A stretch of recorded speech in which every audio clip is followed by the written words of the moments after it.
Hi everybody, welcome back to the Migrant Hope channel. My name is Charlene Assam and I'm a licensed certified public accountant in the state of New York.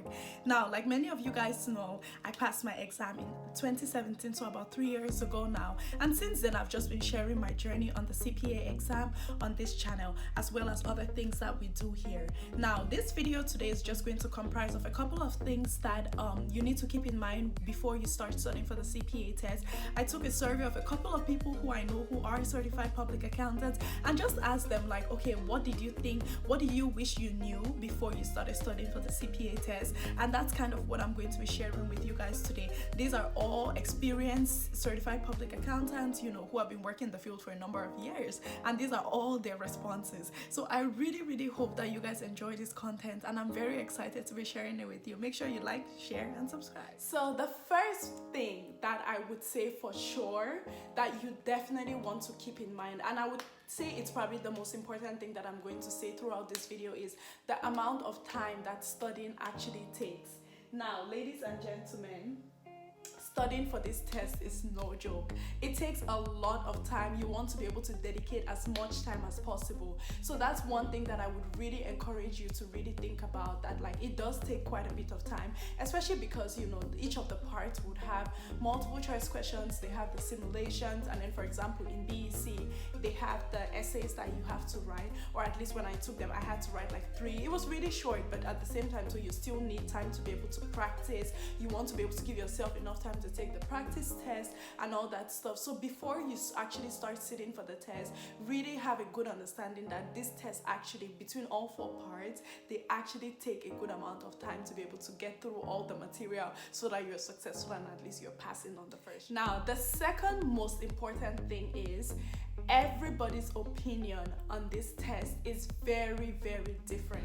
Now, the CPA exam has 4 parts. It has FAR, it has BEC, it has regulation, and it has audit. Some people may tell you, oh yeah, BEC is harder. Some people may say FAR is harder. Some people may say reg is harder.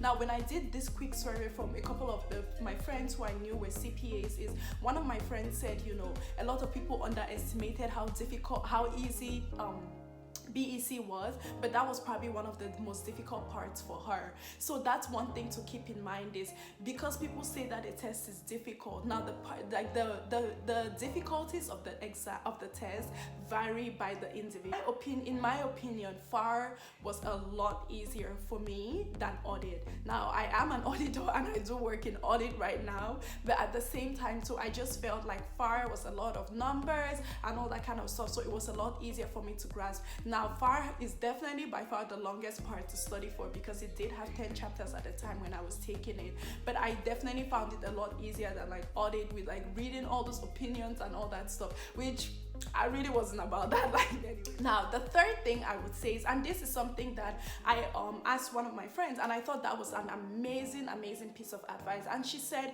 study when your brain is most active. Now, I think that at this point you would kind of know when the best time for you to study is, or when your brain is the best, or when you're more productive. For me, I'm a morning person. By 10-11 p.m. literally I start shutting down. Even during busy season at work, I'm just like, son, when it's like past 11, I'm like, when are we going to bed? Like, I'm so tired all the time. But that's just because I'm more of a morning person. I could sleep late, but I would still be up as early as possible, just because my brain is a lot more active. So if I'm an early morning person, I would recommend that you definitely study when your brain is a lot more active. The material could be not necessarily difficult in a sense, but it is cumbersome, and it is sometimes a bit, depending on what part it is, it could be difficult to grasp. So you want to make sure that you study when your brain is most active. Don't try to study when you're tired, because at the end of the day, you don't want to be redundant in the work that you're doing. So as much as possible, do it as soon as your brain is very active and you're able to like function. Now, the fourth thing I would say is the CPA test is definitely a quality over a quantity type studying thing. It doesn't mean that that because you study for 50 hours during the day, you're going to ace the test. Absolutely not. That's not how it works, which relates to my third point is you want to study when you know that you can grab or grasp as much information as possible. 100% I would recommend it's a quality versus a quantity thing. If you know that you can get much within a period of time, try as much as possible to study within that time frame, you know, versus like trying to say, okay, I'll just study all day, but then all day you may end up getting tired, of course. For example, I'm somebody who on Sundays I cannot focus.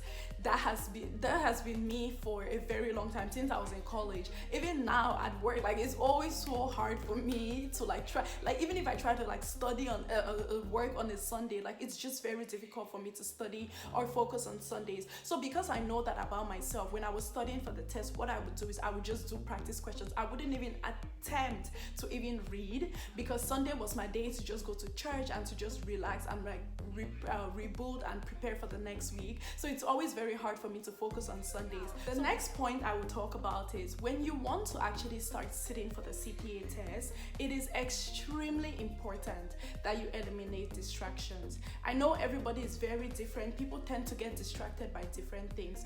For me, when I was studying for the test, I knew that, you know, Instagram, I'll go on Instagram and I like scrolling, explore page. I still do it till date, but I knew that like that was a very big distraction for me. And like at the time, Snap was even big. I don't even think Instagram had stories at the time, so I would be on Snapchat and Instagram, and my weakness, guys, is YouTube as well. Like I can watch YouTube videos from like today to tomorrow. I'm not even a big TV person, but I love YouTube. So I would really be like, you know, going crazy and watching things. So I knew that like, all right, when I have to start studying for the test, that's it. I got rid of all the apps. There was no reason why I should have been on any app. Now, the only app I did retain was WhatsApp, because that's how I used to talk to my family back home and a lot of my friends and stuff. So that's the only app, social media app that I retained, but it's only for, you know, phone call, text message, which either way I was still taking. But you want to try as much as possible to eliminate all distractions. It was helpful. If you're thinking of taking the test, I really hope that this was helpful for you, and I really hope that, you know, you can use these tips to be able to like prepare your mind so that you're able to succeed and do well. I really want to share your joys, so if you found this very helpful, please let me know. If you want to see more content like this, please let me know as well. I'll be more than welcome, more than happy, and more than honored to feel more about this topic. Guys, I did this and I did it and I was successful, so there's no reason why none of you guys should not be successful at it. So I hope this was very helpful, and I hope that you guys have an amazing day ahead, and see you in my next video. Be sure to like, and most importantly, subscribe, because that's how you know, support the channel, and then more so, you know, you get more content all the time. So yeah, thank you guys, and I'll see you in my next video.